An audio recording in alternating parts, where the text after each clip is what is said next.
Sometime back in 2007, I lost my dad, and it was really tough. It was really, really tough for me, and adjusting to not having him around. And then I'd left school at the time, and I remember I rejoined school in 2008, and there was no like specific thing that happened, but I just found myself feeling more and more miserable. Like, one day I'm sad, second day I'm a little more sad than I am the day before. And then one day I just thought, you know what, it's not worth it. So I went to the supermarket and I bought a huge bottle of vodka.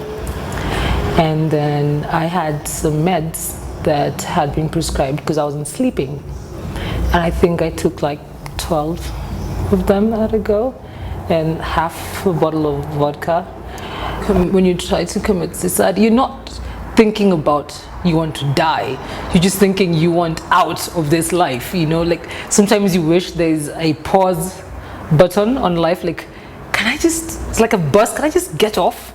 And then I can get back when I want, sometimes just living is work. It's so much work, it's exhausting, it's emotionally draining, and at that point you just want out. I'm from that generation where people just follow the rules. You go to school, you graduate, you get a good degree, and you get a good job, preferably an 8 to 5, but I wasn't coping at all. And there's a part of me that felt like, how can I not manage university? I'm a smart girl. Why is university so hard? Dealing with the fact that I was failing at the university was hard. When I went home and I told my mom that I'm home because I'm depressed and I need to take a break, I remember my grandmother coming home and saying, "You're not depressed, you just don't believe. You're not praying, that is why you are feeling all these things." Church in Kenya so far have been very quiet on the issues of suicide and depression and mental health. I don't understand when people say that suicide is selfish. I really don't.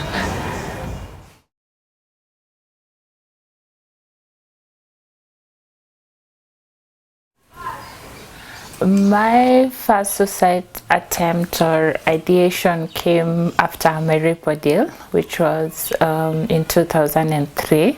So I can remember the date exactly. It was Sunday, 15th June, and I just gotten raped, and I had all these things going through my mind. I questioned myself a lot, I questioned God a lot, and I just felt that I cannot go on with life because I still couldn't understand what had happened to me. So in that whole process of processing what had happened to me, I thought the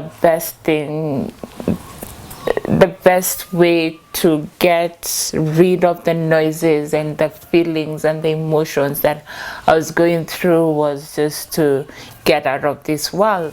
Suicide would release the pain, would relieve me of the pain, would take me to a space where all this suffering that I was feeling would not be there anymore, because at that point in time, that's what I really needed, just to feel a release from all that pain and all those questions that I had in my head and all the mixed emotions. So for me, I felt it would be a release or a relief from that pain.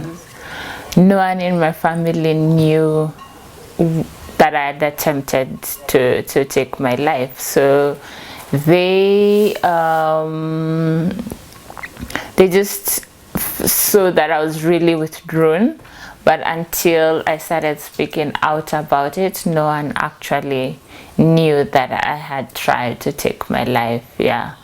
So and I think it's something that commonly happens, that people don't really know what signs and symptoms to look out for until the person is gone. as long as you're a human being, this is a discussion that needs to be talked about over and over again, yeah, so that people know that one, yes, everybody is struggling with something, and two, there are places where people can get hope, people can get help. Some get it now in church, others get it in whatever other spiritual realm they live in. But there's always a place where we can tap into hope. But then we also need to tell people that yes, people are struggling, and people get to that point where they feel hopeless and they just want to be done with life. Yeah.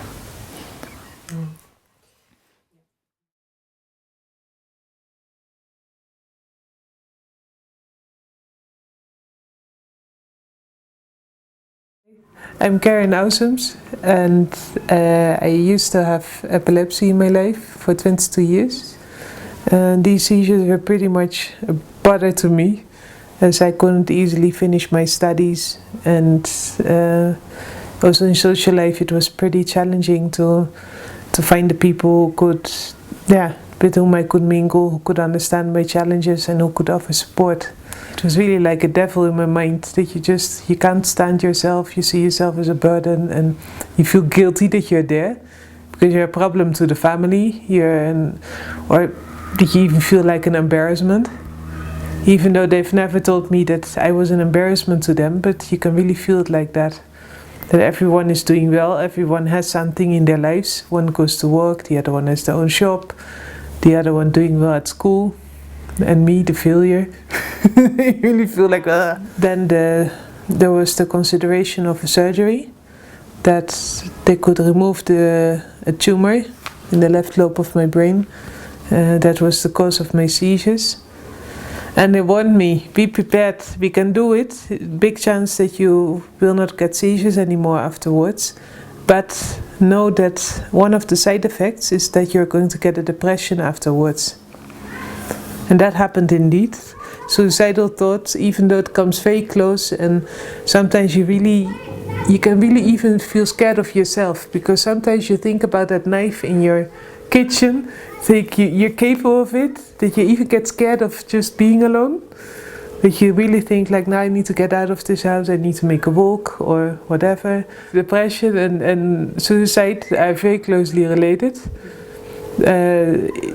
because you don't just come up with the idea of suicide, that people ask you, yeah, but what is the problem? And that you really feel like you can't really exactly explain. And the people quickly say that you're a complainer, that you're a nagger, and don't you worry, things will be fine. And yeah, that of course makes you think sooner about suicide when you have such a depression. Yeah.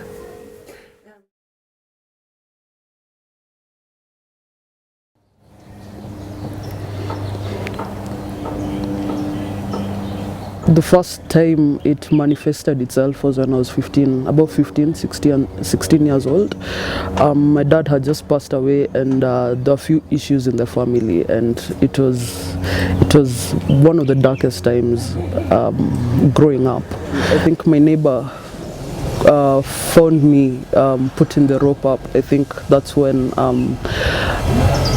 I think it was a wake-up call for my mother, yeah. And I think from that time, my mom was we became good friends with my mom, yeah. She was more available, she listened more, she was just there for me, yeah.